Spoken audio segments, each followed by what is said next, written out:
ನಮಸ್ಕಾರ ರೀಪ್ಪ ಎಲ್ಲರಿಗೂ. ಕರ್ನಾಟಕ ರಾಜ್ಯದಾಗ ಒಬ್ಬ ಮಂತ್ರಿ ಅದಾನ್ರಿ.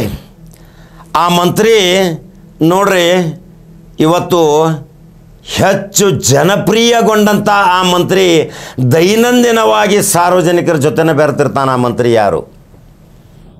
ಅಂಥ ಮಂತ್ರಿಗಳು ಕೇವಲ 3 ಅದಾರ.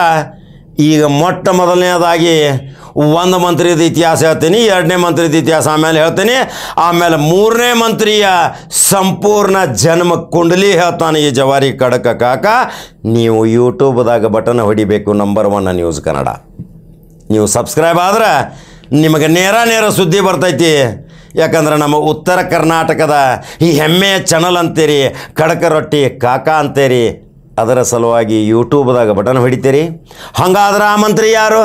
ನಿಮಗೆ ಭಾಳ ಕುತೂಹಲ ಅನ್ನಿಸ್ತಿರ್ಬೇಕು. ಇವತ್ತು ನೋಡ್ರಿ, ಕರ್ನಾಟಕ ರಾಜ್ಯದ ತುಂಗಭದ್ರಾ ಡ್ಯಾಮದಲ್ಲಿ ಗೇಟ್ಗಳ ಮುರಿದು ಬಿದ್ದ ತಕ್ಷಣ ರೈತಾಪಿ ಜನರಿಗೆ ಅನಾನುಕೂಲ ಆಗ್ತೈತಿ. ರೈತಾಪಿ ಜನರ ಬೆಳೆ ಹಾನಿಯಾಗತೈತಿ. ರೈತರು ಕಣ್ಣೀರಿನ ಕೋಡಿ ಹರಿಸಬಾರದು. ಆ ರೈತರಿಗೆ ಕಣ್ಣೀರಿನ ಕೋಡಿ ಹರಿಸಲಿಕ್ಕೆ ನಾ ಕೊಡೋದಿಲ್ಲ. ಅದನ್ನು ತಕ್ಷಣ ಆ ಗೇಟ್ ರಿಪೇರಿ ಮಾಡಬೇಕು. ಯಾರ್ಯಾರು ರಿಪೇರಿ ಮಾಡಲಿಕ್ಕೆ ಬರ್ತೀರಿ, ಆ ಕಾರ್ಮಿಕರು ಹಿಡಿದು ಇಂಜಿನಿಯರಿಗೆ ಪ್ರತಿಯೊಬ್ಬರಿಗೂ ತಲಾ 50,000 ರೂಪಾಯಿ ನನ್ನ ಜೇಬಿನಿಂದ ಕೊಡ್ತಾನೆ ಅಂತಾನ ಇವನೆಂಥ ಮಂತ್ರಿ ರೀ. ಕರ್ನಾಟಕ ರಾಜ್ಯದಲ್ಲಿ ಇವತ್ತು ರಾಜ್ಯಾದ್ಯಂತ ಮಿಂಚಿನ ಸಂಚಾರ ಮಾಡಿದ ತಕ್ಷಣ ಎಲ್ಲಿ ನೋಡಿದಲ್ಲಿ ಫಾಲೋವರ್ಸ್ಗಳನ್ನು ಹೊಂದಿದಂಥ ಈ ಮಂತ್ರಿ ತುಂಬ ಸೆಲೆಬ್ರೇಟ್ ಆಗಿಬಿಟ್ಟಾನ. ಜನರ ಕೂಗಕ್ಕೆ ಕೇಳ್ತಾನ, ಜನರ ಜೊತೆ ಸ್ಪಂದಿಸ್ತಾನ, ಜನರ ಪ್ರೀತಿ ವಿಶ್ವಾಸಕ್ಕೆ ಪಾತ್ರ ಆಗ್ಯಾನ. ಜನರು ಹೋದ ತಕ್ಷಣ ಅವರಿಗೆ ಅವರ ಕೆಲಸ ಮಾಡಿ ಕೊಡ್ತಾನ. ಆದರೆ ಆ ಮಂತ್ರಿ ಇವತ್ತು ದೇವರು ಸಹಿತ ಅವನಿಗೆ ಆಶೀರ್ವಾದ ಕೊಟ್ಟಾನಂತಾರ ಕರ್ನಾಟಕದ ಮಹಾಜನತೆ. ಯಾಕಂದರೆ ನಾನು ಅನೇಕ ಉದಾಹರಣೆಗಳ ಸಮೇತ ಹೇಳಿದ್ದೀನಿ. ಇದೇ ತುಂಗಭದ್ರಾ ಗೇಟು ಮುರಿದ ತಕ್ಷಣ ನೀರು ಪೋಲಾಗಬಾರ್ದು ಅಂತೇಳಿ ರಾತ್ರಿ ಆಗಲಿ ಅಲ್ಲೇ ಉಸ್ತುವಾರಿ ಸಚಿವನಾಗಿ ನಿಂತು ಅದನ್ನು ರಿಪೇರಿ ಮಾಡಾಕತ್ತಾರ. ರಿಪೇರಿ ಮಾಡೋರಿಗೆ 55,000 ರೂಪಾಯಿ ತಲಾ. ಅದೇ ದಿನ ಆಗಸ್ಟ್ 15 ಸ್ವಾತಂತ್ರ್ಯೋತ್ಸವ ದಿನಾಚರಣೆಯ ನಂತರ ಅಹವಾಲ ತೆಗೆದುಕೊಂಡು ಬಂದಂಥ ಮಹಿಳೆಯರಿಗೆ ಲಕ್ಷ ರೂಪಾಯಿ ಕ್ಯಾಶ್ ನಗದು ಜೇಬಿನಿಂದ್ರಿ. ಎಲ್ಲೇ ವಾಮಾರ್ಗದಿಂದ ಅಲ್ರಿ, ಜೇಬಿನಿಂದ. ಏನೈತಿ ಈ ಜೀವನದಾಗ ಈ ಮಂತ್ರಿದೊಂದು ವೈಶಿಷ್ಟ್ಯ, ತಾನೂ ಒಂದು 1,000 ಕೋಟಿ ಒಡೆ ಆಗಬೇಕು, ತಾನೂ ಅನೇಕ ಫ್ಯಾಕ್ಟ್ರಿಗಳನ್ನು ಕಟ್ಟಬೇಕು, ಅನೇಕ ವಿದೇಶಗಳಲ್ಲಿ ಆಸ್ತಿಗಳನ್ನು ಮಾಡಬೇಕು, ಇದೇ ಕರ್ನಾಟಕದಲ್ಲಿ 1000 ಎಕರೆ ಭೂಮಿಗಳನ್ನು ಮಾಡಿ ದೊಡ್ಡ ಒಡೆಯನಾಗಬೇಕು ಅನ್ನೋ ಆಸೆ ಆಮಿಷ ಇಟ್ಕೊಂಡಿಲ್ಲ ಈ ಮಂತ್ರಿ BZ ಜಮೀರ್ ಅಹ್ಮದ್ ಖಾನ್. ಈ ಜಮೀರ್ ಅಹ್ಮದ್ ಖಾನದ ಒಂದು ವೈಶಿಷ್ಟ್ಯ ಬೇರೆ ರೀ. ಯಾರೋ ಎಲ್ಲೋ ಕೇಳಿದರೂ ಸಹಿತ ನಮ್ಮ ಕಷ್ಟಕ್ಕೆ ಸಹಾಯ ಮಾಡ್ತಾನೆ ಜಮೀರ್ ಅಹ್ಮದ್ ಖಾನ್ ಅಂತೇಳಿ ಆಸೆ ಇಟ್ಕೊಂಡು ನೀವು ಬೆಂಗಳೂರಿಗೆ ಹೋಗ್ತೀರಿ, ಭೇಟಿ ಆಗ್ತೀರಿ. ಆದರೆ ಜನಜಂಗುಳಿ ಭಾಳ ಇರ್ತೈತಿ. ಆದರೂ ನಿಮಗೆ ಭೇಟಿ ಅವಕಾಶ ಕೊಡ್ತಾರ ಅಲ್ಲಿಯ ಸಿಬ್ಬಂದಿ ವರ್ಗ, ಅವರ ಅಂಗರಕ್ಷಕರು, ಆಪ್ತ ಕಾರ್ಯದರ್ಶಿಗಳು, principal secretary, private secretary, social media ಸೆಕ್ರೆಟ್ರಿನೂ ಸಹಿತ ನಿಮಗೆ ಸ್ಪಂದನೆ ಮಾಡ್ತಾರ. ಯಾರು ಇವತ್ತು ಮಂತ್ರಿ ಇವತ್ತು ಸರ್ಕಾರದಿಂದ ಆ ಗೇಟ್ಗಳನ್ನ ಕೂಡಿಸಬೇಕು, ಅದಕ್ಕೆ ಸರ್ಕಾರದೇ ದುಡ್ಡು ಬೇಕು, ಸರ್ಕಾರವೇ ಬಂದು ಅಲ್ಲಿ ನಿಂದಿರ್ತೈತಿ, ಅಲ್ಲಿರುವಂಥ ಇಂಜಿನಿಯರ್ಗಳಿಗೆ ಪಗಾರ ಸಿಗುತ್ತೈತಿ, ಕಾಂಟ್ರಾಕ್ಟ್ ತೊಗೊಂಡವಂಗ ಕಾಂಟ್ರಾಕ್ಟ್ ಬಿಲ್ ಕೊಡ್ತಾರ. ಆದರೆ ಅಲ್ಲಿ ಕೆಲಸ ಮಾಡುವಂಥ ಕಾರ್ಮಿಕರಿಗೆ, ಅಲ್ಲಿಯ ಸೂಪರ್ವೈಸರ್ಗಳಿಗೆ ನಾನು ತಲಾ 50,000 ರೂಪಾಯಿ ಕೊಡ್ತೀನಿ ಅಂಥೇಳಿ ನೇರವಾಗಿ ಹೇಳಿದ ದೃಶ್ಯಗಳನ್ನ ಹಾಕಾಕತ್ತನ್ನು ನೋಡ್ತೀರಿ. ಇಂಥ ಮಂತ್ರಿ ಕರ್ನಾಟಕ ರಾಜ್ಯದಾಗ ಬೇಕು ಬೇಡ ಅಂತೀರಿ. ಈ ಮಂತ್ರಿ ಆಸ್ತಿ ಅಂತಸ್ತು ಇದಕ್ಕೆ ಬೆನ್ನು ಹತ್ತಲಿಲ್ಲ, ಜನರ ಕೂಗಿಗೆ ಬೆನ್ನು ಹತ್ಯಾನ. 3 ದಿವಸದ ಸಂತಿ 1000 ವರ್ಷ ಬದುಕಲಿಕ್ಕೆ ಬಂದಿಲ್ಲ ಅಂತಾನ ಇವನೇ BZ ಜಮೀರ್ ಅಹ್ಮದ್ ಖಾನ್. ಇವತ್ತು 7 ಕೋಟಿ ಜನರ ಪ್ರೀತಿ ಪ್ರಶಂಸೆಗೆ ಪಾತ್ರನಾದಿ ತೆಲಂಗಾಣದಲ್ಲಿ ಸಹಿತ ಬಾವುಟ ಹಾರಿಸಿದಂಥ ಇದೇ BZ ಜಮೀರ್ ಅಹ್ಮದ್ ಖಾನ್ ಇನ್ನು ಮುಂದಿನ ಭವಿಷ್ಯದ ನಾಯಕಲ್ರಿ. ಕರ್ನಾಟಕ ರಾಜ್ಯದಲ್ಲಿ ಅಲ್ಪಸಂಖ್ಯಾತರ ಮಂತ್ರಿಯಾಗಿ, ಇವತ್ತು ವಕಫ್ ಮಂತ್ರಿಯಾಗಿ, ವಸತಿ ಮಂತ್ರಿಯಾಗಿ, ಎಷ್ಟೋ ವಿದ್ಯಾವಂತ ನಮ್ಮ ಬಡ ಅಲ್ಪಸಂಖ್ಯಾತ ಮಕ್ಕಳಿಗೆ ಶಾಲಾ ಕಾಲೇಜುಗಳಲ್ಲಿ ಶುಲ್ಕರಹಿತ ಶಿಕ್ಷಣ, ಒಳ್ಳೆಯ ಗುಣಮಟ್ಟದ ಶಿಕ್ಷಣ, ಆಹಾರದ ಸೌಲಭ್ಯ, ದಿಢೀರ್ ಹಾಸ್ಟೆಲ್ಗಳಿಗೆ ಭೇಟಿ, ಅಲ್ಲಿ ತಾನು ಸ್ವತಃ ತಿಂದು ನೋಡ್ತಾನ ಎಂಥ ಊಟ ಕೊಡಾಕತ್ತೀರಿ ಅಂತೇಳಿ ಇಂಥದ್ದು ಯಾರು ಮಂತ್ರಿ ಮಾಡಿದಾರ್ರಿ. ಇವತ್ತು ಕರ್ನಾಟಕ ರಾಜ್ಯದಲ್ಲಿ ಮೊದಲಿತ್ತು ಇಂಥವರು ಹಳೆಯ ರಾಜಕಾರಣಿಗಳು ದಿಢೀರ್ ಭೇಟಿ ಕೊಡ್ತಿದ್ರು. ಈಗ ದಿಢೀರ್ ಭೇಟಿ ಕೊಡೋಕೆ ಪುರ್ಸತ್ತಿಯಲ್ಲೇ ಐತ್ರಿ ಮಂತ್ರಿಗಳಿಗೆ. ಅನೇಕ ವ್ಯವಹಾರಗಳು, ಅನೇಕ ವ್ಯವಸ್ಥೆಗಳು, ಅನೇಕ ಅವರ ದಿಢೀರ್ ಭೇಟಿ ಕೊಡುವಂಥ ಅವರಿಗೆ ಶಕ್ತಿ ಬರೋದಿಲ್ಲ. ಆದರೆ ಬೀಜಡ್ ಜಮೀರ್ ಅಹ್ಮದ್ ಖಾನ್ ಇವತ್ತು ಬಳ್ಳಾರಿ ಉಸ್ತುವಾರಿ ಮತ್ತು ವಿಜಯನಗರದ ಉಸ್ತುವಾರಿ ತೆಗೆದುಕೊಂಡು ಅಲ್ಲಿಯ ಪುಣ್ಯವಂತ ಜನರು ಏನು ಪುಣ್ಯ ಮಾಡ್ಯಾರಿ ಅಂಬಲ್ರಿಪ್ಪ, ಇಂಥ ಮಂತ್ರಿನ ಪಡ್ಕೊಂಡಿದ್ದು ನೀವು.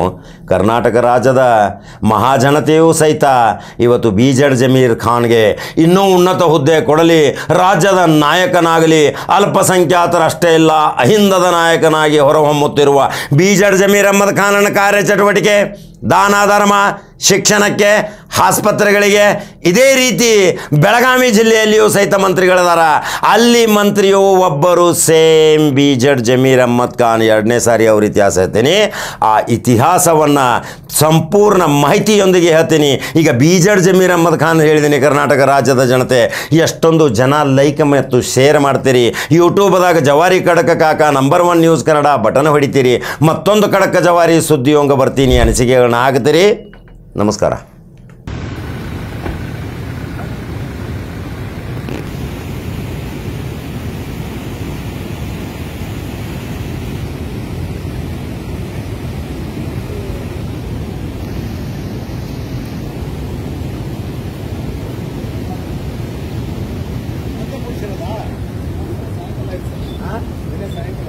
ಒಂದೇ ಕೂರ್ಸಿರೋದು ಈಗ ದಿವಾಕರ್ ಸರ್ ಈಗ ಒಂದು ಕೂರ್ಸಿದ್ದಾರೆ. ಇತ್ತು ಯಾವ ಕೂರ್ಸರ್ ಸರ್? ಈಗ ಸ್ಟಾರ್ಟ್ ಆಗಿ ಎಷ್ಟು ಬಸ್ ಇದೆ? 12 ಎಷ್ಟು? 2 ಹಾಂ 2 ಹಿಡಿದ್ಬಿಟ್ಟು ಲೀಸ್ಟ್ ತಗೊಂಡು.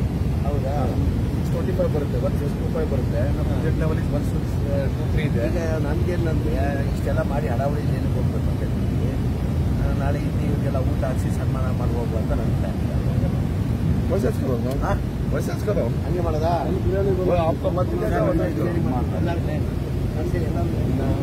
ಅಲ್ಲೇ ಡ್ಯಾಮಲ್ಲೇ ಇದ್ದೀವಿ, ಅವ್ರು ಅರೇಂಜ್ ಮಾಡಿ. ಹಾಂ ಹಾಂ ಎಲ್ಲಿ ಅಲ್ಲಿ ಮಾಡುವ, ಅಲ್ಲಿ ಮಾಡುವ, ಬೇಲೆ ಮಾಡೋದು. ಏನು ಹೇಳ್ತೀರಾ ನೀವೆಲ್ಲ? ಹೆಂಗೆ ಹೇಳ್ತೀರಾ? ಹಂಗೆ ಸರ್ ನಮ್ಮ ಸಾರ್ ಹೆಂಗೆ ಸರ್? ನಾನೇನು ಹಡಾವಳಿಯಲ್ಲಿ ಏನಿಗೆ ಮಾಡಿ ನಾನು ನಾಳೆ ಬರ್ತೀನಿ. ಎಲ್ಲರೂ ವ್ಯವಸ್ಥೆ ಮಾಡಿ ಸನ್ಮಾನ ಮಾಡಿ ಮಾಡುವಂತ ನಾನು ಕರೀತಾರೆ. ಹೋಗ್ಬೇಕಾಗಿದ್ದು ಕ್ಯಾನ್ಸಲ್ ಮಾಡ್ತೀನಿ. ಹಾಂ ಹಂಗೆ ಮಾಡಿಬಿಡು.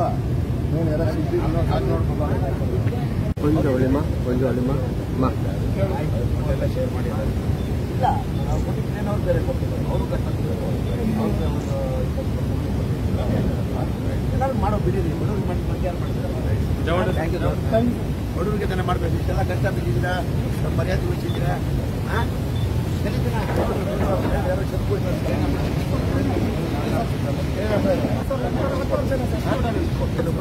ಬೇರೆ ಆಪರೇಟರ್ಸ್ಗೆ ಮತ್ತು ನಿಮಗೆಲ್ಲ ಒಂದು ಸನ್ಮಾನ ಮಾಡಿ ಅದೇನು ಮಾಡಬೇಕು ಅಂತ ಮಾಡ್ತೀವಿ. ನೋಡ್ಬಿಟ್ಟು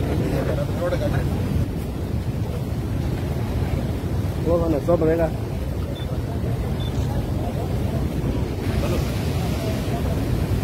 ಎಲ್ಲ ನಾಳೆ ನಿಂತೇನೆ.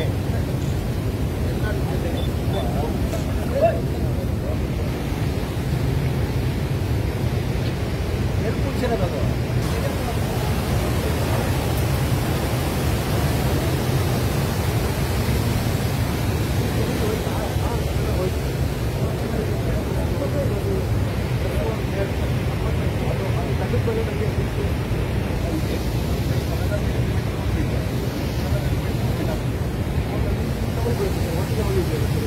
ಅಲ್ಲಿವರೆಗೂ ಬಂದು ಅಲ್ಲಿವರೆಗೂ ಬಂದು ಆದಮೇಲೆ ಇನ್ನೊಂದು ಮಾಡ್ತಾರೆ, ಇನ್ನೊಬ್ಬ ಇದೆಲ್ಲ ಮಾಡ್ತಾರೆ.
ಮೊಬೈಲ್ ಕೊಡೋಣ ನಿಮ್ದು.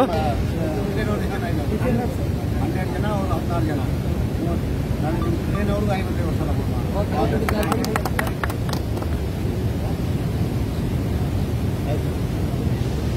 Okay sir.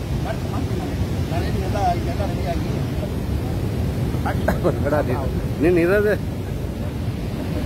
ನೀನು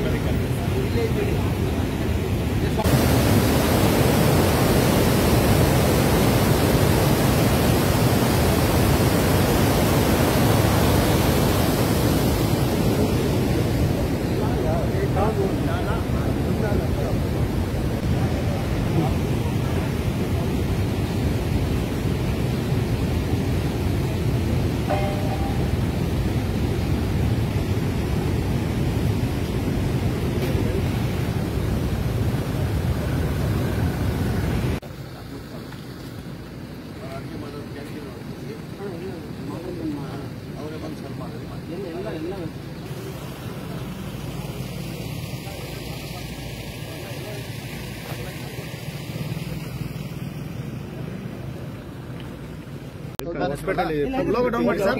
ಹೇಳಿ ಹೇಳಿ ಸರ್. ಬರುತ್ತೆ ಸರ್. ಇವತ್ತು ಸ್ಟಾಪ್ ಗೇಟ್ಗೆ ಪೂಜೆಯನ್ನು ಮಾಡಿದ್ದಾರೆ. ಸ್ಟಾಪ್ ಗೇಟ್ನ ಆಗ್ತಾರೆ ಅಂತ ಹೇಳಿದ್ದಾರೆ. ಪೂಜೆಯನ್ನು ಮಾಡಿದ್ದಾರೆ ಅದೇ ಪೂಜೆ ಮಾಡಿದ್ದೀವಿ. 16 ಲೋಗೋ ಡೌನ್ ಮಾಡಿ ಸರ್. 17ನೇ ಕೊಡ್ತೀವಿ. 17ನೇ ತಾರೀಕು ಕೊಟ್ಟೆವು. ಕೆಲಸ ಸ್ಟಾರ್ಟ್ ಮಾಡ್ತಾರೆ ಸಾಯಂಕಾಲ. ಇವತ್ತು ಪೂಜೆ ಇವತ್ತು ಮಾಡಿದ್ದಾರೆ. ಪೂಜೆ ಮಾಡಿದ್ರು. ಅಲ್ಲಿ ಫೋರ್ಸ್ ಜಾಸ್ತಿ ಇದೆ ಈಗ ಸದ್ಯಕ್ಕೆ. ಈಗ ನಮ್ಗೆ ನಾವು ಸ್ಟಾಪ್ ಗೇಟ್ ಹಾಕ್ತಾರೆ. ಅದಕ್ಕೇನೆ ಈಗ 92 TMC ನೀರಿದೆ ಈಗ ಸದ್ಯಕ್ಕೆ. ಈಗ ಸ್ಟಾಪ್ ಗೇಟ್ ಹಾಕ್ಬಿಟ್ರೆ ನೀರು ಆಚೆ ಹೋಗಲ್ಲ. ಈಗ stop gate chain link ready ಮಾಡ್ಬೇಕಾದ್ರೆ ನಾವು 60 TMC ಬಿಡ್ಬೇಕಾಗ್ತದೆ. ಅದು ಮುಂದೆ ಆಮೇಲೆ ಸ್ಟಾಪ್ ಗೇಟ್ ಅಲ್ಲಿ ಟ್ರೈಲ್ ಬೇಸಿಕ್ ಕೂಡ್ತಾರೆ. ಅದಕ್ಕೆ ತಾನೇ ಹಾಕ್ತಾರೆ. ಟ್ರೈಲ್ ಬೇಸಿಕ್ ಆಗ್ತಾ ಇದಾರೆ. ಅದೇ ಅವರು ಟೆಕ್ನಿಕಲ್ ಅವ್ರು ಏನ್ ಹೇಳ್ತಾರೆ 100% ಇದಲ್ಲೇ ಸೆಟ್ ಆಗ್ತಂತಾರೆ. ಬೈ ಚಾನ್ಸ್ ಆಗ್ಲಿಲ್ಲ ಅಂದ್ರೆ ನಾವು ಚೈನ್ ಕಟ್ ಆಗಿರೋದು ಅದು ರೆಡಿ ಮಾಡಬೇಕಾಗ್ತದೆ. 60 TMC ಬಿಡಬೇಕಾಗ್ತದೆ. ನೋಡುವ ಮುಂದೆ ನೋಡುವ. ಇನ್ನು ಈಗ ಸದ್ಯ ತೀರ್ಮಾನ ಟೆಂಪ್ರರಿ ಇಲ್ಲ. ನೋಡುವ ಈಗ ಹಾಕ್ಮೇಲೆ ತಾನೆ. ಈಗ ಪರ್ಮನೆಂಟು ಆಗ್ಬೋದು. ದೇವ್ರಿಗೆ ಬೇಡ್ಕೊಂತೀವಿ ನಾವು. ಪರ್ಮನೆಂಟ್ ಆದ್ರೆ ಒಳ್ಳೇದು ಅಂತ ದೇವ್ರ ತಾವು ಬೇಡ್ಕೊಂತೀವಿ. ಫಸ್ಟ್ ಇದೆ ಸ್ಟಾಪ್ ಗೇಟ್ ಹಾಕ್ಬೇಕಂತ. ಈಗ ಸದ್ಯಕ್ಕೆ ಸ್ಟಾಪ್ ಗೇಟ್ ಆಗ್ತಾ ಇದೆ. ಬಿ ಆಮೇಲೆ ಹೆಂಗನ ಮಾಡಿ ನೀರು ಉಳಿಸಿ ರೈತರಿಗೆ ಯಾವ ಕಾರಣಕ್ಕೂ ಏನ್ ತೊಂದರೆ ಸಮಸ್ಯೆ ಇಲ್ಲ. ಯಾವ ಕಾರಣಕ್ಕೆ ರೈತರಿಗೆ ತೊಂದರೆ ಆಗಬಾರ್ದು. ಆ ಕಾರಣಕ್ಕೆ ಇಮಿಡಿಯೇಟ್ ಈಗ ಸ್ಟಾಪ್ ಗೇಟ್ ಅನ್ನ ಹಾಕ್ತಾ ಇದೀವಿ. ಏನ್ ತೊಂದರೆ ಆಗಲ್ಲ. ಏನ್ ತೊಂದರೆ ಟೆಕ್ನಿಕಲ್ ಅದೇ ಎಲ್ಲ ಸೇಫ್ಟಿ ಇದೆ. ಟೆಕ್ನಿಕಲ್ ಸೌಂಡ್ ಇದಾರೆ. ಅವರು ಟೆಕ್ನಿಕಲಿ ಬಹಳ ಸೌಂಡ್ ಇದ್ದಾರೆ. ಅವರು ಏನೇನು ತೊಂದರೆ ಆಗಲ್ಲ. ಎಲ್ಲ ಸಾಥ್ ಕೊಟ್ಟೆ ಕೊಡ್ತಾರೆ. ಇದಕ್ಕೆ ಇದು ರೈತರ ವಿಚಾರ, ಕುಡಿಯೋ ನೀರು ವಿಚಾರ. ಇದು ಎಲ್ಲರೂ ಸಾಥ್ ಕೊಡ್ಬೇಕಾಗ್ತದೆ. ಇಲ್ಲ ನನ್ಗೆ ಗೊತ್ತಿಲ್ಲ. ಅದು ನಿಮ್ಮ ಮುಖಾಂತರ ಗೊತ್ತಾಗ. ಬಿಜೆಪಿ ಹೈಕಮಾಂಡ್ ಪಾಸಿಟಿವ್ ಆಗಿ ರೆಸ್ಪಾಂಡ್ ಮಾಡಿಲ್ಲ. ನಾವು ತೀರ್ಮಾನ ತಗೊಳಕ್ಕಾಗಲ್ಲ. ನಾನು ತೀರ್ಮಾನ ಅದಕ್ಕೆ ಹೈಕಮಾಂಡ್ ತೀರ್ಮಾನ ತಗೊಳಕ್ಕಾಗಲ್ಲ. ಮುಖ್ಯಮಂತ್ರಿಗಳು ಸಿದ್ದರಾಮಯ್ಯ ಅವರು, ಮನೆ ಉಪಮುಖ್ಯಮಂತ್ರಿಗಳು DK ಶಿವಕುಮಾರ್ ಅವ್ರ ತೀರ್ಮಾನ ತಗೊಳ್ಳೋದು ಬೇಡ ಅಂತ ಅವ್ರು ತೀರ್ಮಾನ ಮಾಡಿ. ಲಾಸ್ಟ್ ಟೈಮ್ DK ಸುರೇಶ್ ಅವರು ಓಪನ್ ಆಫರ್ ಕೊಟ್ಟಿದ್ರು ಸರ್ ಅವ್ರಿಗೆ. ಯಾರಿಗೆ? ಬರ್ರಿ ಅಂತ. ಈಗ ಅವ್ರು ಬರ್ಬೇಕಂತ ಇದ್ರೆ ಅಂತ ನೀವು ಮಾಧ್ಯಮದವ್ರು ಹೇಳ್ತಾ ಇದ್ದೀರಾ. ಅವ್ರು ಬರ್ಬೇಕಾದ್ರೆ ನಾವು ಹೈಕಮಾಂಡ್ ತೀರ್ಮಾನ ಮಾಡಿದ್ರೆ ಅದಾದ್ಮೇಲೆ ನಮ್ಮ ನಾಯಕರಾದಂತ ಮುಖ್ಯಮಂತ್ರಿಗಳಾದಂತ ಸಿದ್ದರಾಮಯ್ಯ ಅವರು ಹಾಗೂ DK ಶಿವಕುಮಾರ್ ಅವರು ತೀರ್ಮಾನ ಬಂದ್ರೆ ಸ್ವಾಗತ ಐತಾ ಸರ್? ಹೆಂಗೆ ಪಾರ್ಟಿ ತೀರ್ಮಾನ ಅಂದ್ರೆ ನಾವೇನು ಮಾಡಕ್ಕಾಗಲ್ಲ. ಸ್ವಾಗತ ಮಾಡಲೇಬೇಕಾಗ್ತದೆ. ತೀರ್ಮಾನ ಯಾರು ತಗೊಳ್ಬೇಕಾಗಿರೋದು? ಪಾರ್ಟಿದಲ್ಲಿ ಮುಖ್ಯಮಂತ್ರಿ ಉಪಮುಖ್ಯಮಂತ್ರಿಗಳು ತೀರ್ಮಾನ ತಗೊಂಡ್ರೆ ಅವ್ರು ತಗೊಂಡ್ರೆ ಇಲ್ಲಲ್ಲ. ನಮ್ಮ ಹೈಕಮಾಂಡ್, ನಮ್ಮ ಪಕ್ಷ ಹೈಕಮಾಂಡ್. ನಮ್ಮ ಸಚಿವರಿಗಿರ್ಬೋದು. ನಮ್ಮ ಪಕ್ಷ ಹೈಕಮಾಂಡ್ ಪಕ್ಷ. ತೀರ್ಮಾನ ಯಾರು ಮಾಡಬೇಕಾಗಿರೋದು? ಹೈಕಮಾಂಡ್ ಅವರು, ಮನೆ ಮುಖ್ಯಮಂತ್ರಿ ಸಿದ್ದರಾಮಯ್ಯ ಅವರು, ಮನೆ ಉಪಮುಖ್ಯಮಂತ್ರಿ DK ಶಿವಕುಮಾರ್ ಅವರು ಅವ್ರ ತೀರ್ಮಾನ. ಸಂಪುಟಕ್ಕೆ ಸರ್ಜರಿ 4-5 ಸಚಿವರನ್ನ ಕೋಟ್ ಕೊಡ್ತಾರೆ ಅಂತ ಹೇಳಿ ಆತರ ಯಾವುದಿಲ್ಲ. ಆತರ ಯಾವ್ದು ಪರ್ಫಾರ್ಮೆನ್ಸ್ ಇಲ್ಲ ಸಚಿವರನ್ನ ಮಾಡ್ತಾರೆ. ಆತರ ಯಾವ್ದು ಸರ್ ಬಿಜೆಪಿಯಲ್ಲಿ 2 ಬಣಗಳಾಗಿ ಈಗ ಒಂದು ಮೈಸೂರು ಪಾದಯಾತ್ರೆ ಬಹಳ ಬಣಗಳು ಅವೆ. ಅಲ್ಲ ಸರ್, ಈಗ ಅವ್ರು ಏನ್ ಮಾಡಿದ್ರೆ ಯತ್ನಾಳ್ ಬಣ ಮತ್ತೆ ರಾಜಕೀಯ ಜಾರಕಿಹೊಳಿ ಅವರು ಸೇರ್ಕೊಂಡು ಈಗ ಕೂಡಲ ಸಂಗಮದಿಂದ ಬಳ್ಳಾರಿವರೆಗೆ ಎಸ್ಟಿ ನಿಗಮದ ಆದ ಅಕ್ರಮದ ಬಗ್ಗೆ ಅದೇ ಎದುರು ಅವ್ರು ಬಿಟ್ಟಿದ್ದು ಅದು ನಮ್ಮ ಪಕ್ಷದ ವಿಚಾರ ಇಲ್ಲ. ಸರ್, ಈಗ ಜಾರಕಿಹೊಳಿ ಒಂದ್ ಕಡೆ ಏನ್ ಹೇಳಿದ್ರು ಅಂದ್ರೆ ಗೃಹಲಕ್ಷ್ಮಿ ಯೋಜನೆಯಿಂದ ಆರ್ಥಿಕವಾಗಿ ಬಹಳ ಹೊರತಾಗಿ ಬೀಳ್ತಾ ಇದೆ, ಅದನ್ನ ಸರಿಪಡಿಸುವ ನಿಟ್ಟಿನಲ್ಲಿ ಒಂದು ಸಭೆ ಮಾಡ್ತೀವಿ ಅಂತ ಹೇಳ್ತಾರೆ. ಇಲ್ಲ, ಆ ತರ ಏನಿಲ್ಲ. ನಮ್ಮ ಮನೆ ಮುಖ್ಯಮಂತ್ರಿ ಕ್ಲಿಯರ್ ಕಟ್ ಹೇಳಿದ್ದಾರೆ. ಏನ್ ಕೊಟ್ಟಿದ್ವಿ ನೀವೇನು ನಾವು ನೋಡಿ, ಮೊನ್ನೆ ಚುನಾವಣೆಯಲ್ಲಿ ಲೋಕಸಭಾ ಚುನಾವಣೆಯಲ್ಲಿ ಮಹಾರಾಷ್ಟ್ರ ನಾವು ನಿರೀಕ್ಷೆಗೆ ಬಂದಿದ್ವಿ. ನಾವು 18 ಇಂದ 20 ಸೀಟ್ ಬರ್ತಂತ ನಾವು ನಿರೀಕ್ಷೆಗೆ ಬಂದಿದ್ವಿ. ಬಂದಿದೆ 9, ಅಂದ್ರೆ 1ರಿಂದ 9ಗೆ ರೀಚ್ ಆಗಿದ್ದೀವಿ. ಬಹಳ ಜನ ಬಂದು ಮುಖಂಡರುಗಳು ಹೇಳಿದ್ರು ಮನೆ ಮುಖ್ಯಮಂತ್ರಿಗೆ, ಉಪಮುಖ್ಯಮಂತ್ರಿಗೆ, ಇಲ್ಲ ಸರ್ ಈ ಗ್ಯಾರಂಟಿಯಿಂದ ಏನು ಉಪಯೋಗ ಆಗಲಿಲ್ಲ, ಇದು ತೆಗೀರಿ ಅಂತ. ಇಲ್ಲ, ಯಾವ ಕಾರಣಕ್ಕೆ ನಾವು ಪೊಲಿಟಿಕಲ್ ಲಾಭಕ್ಕೋಸ್ಕರ ಈ ಗ್ಯಾರಂಟಿಗಳು ಕೊಟ್ಟಿಲ್ಲ, ಬಡವರು ಒಳ್ಳೇದಾಗ್ಲಿ ಅಂತ ಕೊಟ್ಟಿರೋದು. ಯಾವ ಕಾರಣದ್ದು ನಿಲ್ಸಕ್ಕೆ ಪ್ರಶ್ನೆನೇ ಬರಲ್ಲ ಅಂತ ನೇರವಾಗಿ. ಇನ್ನೊಂದು ಗ್ಯಾರಂಟಿ ಯೋಜನೆಗಳಲ್ಲಿ ಬಂದ್ ಮಾಡೋಕ್ಕಿಂತ ಅದರಲ್ಲಿ ಮಾನದಂಡಗಳು ಮಾಡಬೇಕು ಅನ್ನೋದ್ರ ಬಗ್ಗೆ ಕೂಡ ಇಲ್ಲ, ಆ ಥರ ಯಾವುದೂ ಚರ್ಚೆ ಇಲ್ಲ, ಯಾವುದೂ ಚರ್ಚೆ ಇಲ್ಲ. ಇವರು ಗೃಹಲಕ್ಷ್ಮಿ ಹಣ ಬರಲಿಲ್ಲ ಬಂದಿದೆ ಅಲ್ಲ? ಇಲ್ಲ ಸರ್, ಬರಲಿಲ್ಲ. ಇಲ್ಲ, ಬಂದಿದೆ.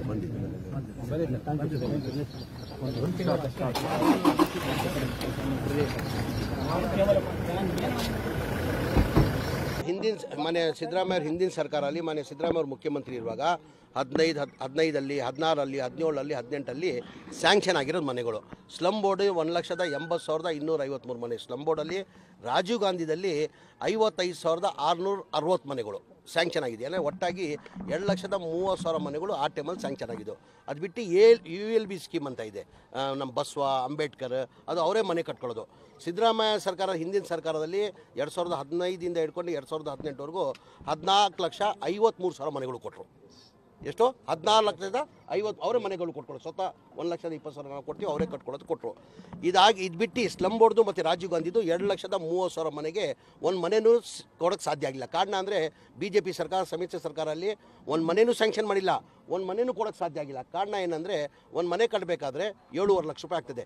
ಕೇಂದ್ರ ಸರ್ಕಾರದಿಂದ ಪ್ರಧಾನ ಮಂತ್ರಿ ಆವಾಸ್ ಯೋಜನೆ ಅಂತ ಹೇಳ್ಬಿಟ್ಟು 1.5 ಲಕ್ಷ ಕೊಡ್ತಾರೆ. ಇದಕ್ಕೆ GST ಹಾಕಿ 7.5 ಲಕ್ಷ ಕಾಸ್ಟ್ ಎದಕ್ಕೆ ಆಗ್ತಾ ಇದೆ? 18% GST ಹಾಕಿ 1,38,000 ಹಿಂದೆಯಿಂದ ವಾಪಸ್ ತೊಗೊಳ್ತವ್ರೆ. ನಾಮಕೆ ವ್ಯವಸ್ಥೆ ಕೊಡ್ತವ್ರೆ. ಪ್ರಧಾನ ಮಂತ್ರಿ ಆವಾಸ್ ಯೋಜನೆ ಅಂತ ಹೇಳ್ಬಿಟ್ಟು 1.5 ಲಕ್ಷ ಕೊಡ್ತವ್ರೆ. ಬಡವ್ರ ಹಿಂದೆಯಿಂದ ಏನು ಮಾಡ್ತಾರೆ? 1,38,000 ರೂಪಾಯಿ ವಾಪಸ್ ತೊಗೊಳ್ತಾರೆ. ಆ ಕಾರಣಕ್ಕೆ ಮನೆಗಳು ಕಟ್ಟಕ್ಕೆ ಸಾಧ್ಯ ಆಗಲಿಲ್ಲ. ಬೆನಿಫಿಷರಿ 4.5 ಲಕ್ಷ ಎಲ್ಲಿಂದ ಕೊಡೋಕ್ಕೆ ಸಾಧ್ಯ? ಟೋಟಲ್ 2,30,000 ಮನೆಗೆ ಬೆನಿಫಿಷರಿ ಪೇಮೆಂಟ್ ಬರಬೇಕಾಗಿದ್ದು 9,400 ಕೋಟಿ ಟೋಟಲ್ ಒಟ್ಟಾಗಿ. ಎಷ್ಟು ಬಂದಿದೆ ಟೋಟಲ್? 8 ವರ್ಷದಲ್ಲಿ ಬರೇ ಬಂದಿರೋದು 310 ಕೋಟಿ ಬಂದಿತ್ತು. ನಮ್ಮ ಸರ್ಕಾರ ಬಂದಾದಮೇಲೆ, ಮನೆ ಸಿದ್ದರಾಮಯ್ಯ ಅವರು ಮುಖ್ಯಮಂತ್ರಿ ಆದಮೇಲೆ, ನಮ್ಮ ಚೇರ್ಮನ್ ಆದಮೇಲೆ, ಸ್ಲಮ್ ಬೋರ್ಡ್ ಚೇರ್ಮನ್ ಪ್ರಸಾದ್ ಹಬ್ಬ ಅವರು ಆದಮೇಲೆ, ನಮ್ಮ ಗಮನಕ್ಕೆ ಬಂದಾದಮೇಲೆ ನಮ್ಮ ಮನೆ ಮುಖ್ಯಮಂತ್ರಿ ಗಮನಕ್ಕೆ ತರುವಂತ ನಾವಿಬ್ಬರು ಕೂತ್ಕೊಂಡು ಮಾತಾಡ್ವಿ. ಹಂಗೂ ನಾವು ಮಾತಾಡ್ಕೊಂಡ್ವಿ ಇಬ್ಬರು. ಹೆಂಗಪ್ಪ ಗಮನಕ್ಕೆ ತರೋದು? ಇದು 5 ಗ್ಯಾರಂಟಿದು ಕನಿಷ್ಠ 55,000 ಇಂದ 60,000 ಕೋಟಿ ಆಗ್ತದೆ. ಇದು ಎಲ್ಲ ಮನೆಗಳು ಕಟ್ಟಬೇಕಾದ್ರೆ 9,400 ಕೋಟಿ ಬೇಕಾಗ್ತದೆ. ಹೆಂಗೆ ಮನೆ ಮುಖ್ಯಮಂತ್ರಿ ಕೇಳೋದು? ಮುಖ್ಯಮಂತ್ರಿ ಒಪ್ಕೊಳ್ತಾರೋ ಇಲ್ಲೋ ಅಂತ ಧೈರ್ಯ ಮಾಡಿ ಮುಖ್ಯಮಂತ್ರಿ ಗಮನಕ್ಕೆ ತಂದ್ವಿ ನಾವು. ನೋಡಿ ಸರ್, ನಿಮ್ಮ ಕಾಲದಲ್ಲಿ ಮನೆಗಳು ಸ್ಯಾಂಕ್ಷನ್ ಆಗಿದ್ದು, ಅದಾದಮೇಲೆ ಒಂದು ಮನೆಯೂ ಕೊಡೋಕ್ಕೆ ಸಾಧ್ಯ ಆಗಲಿಲ್ಲ, ಒಂದು ಮನೆಯೂ ಸ್ಯಾಂಕ್ಷನ್ ಮಾಡಿಲ್ಲ.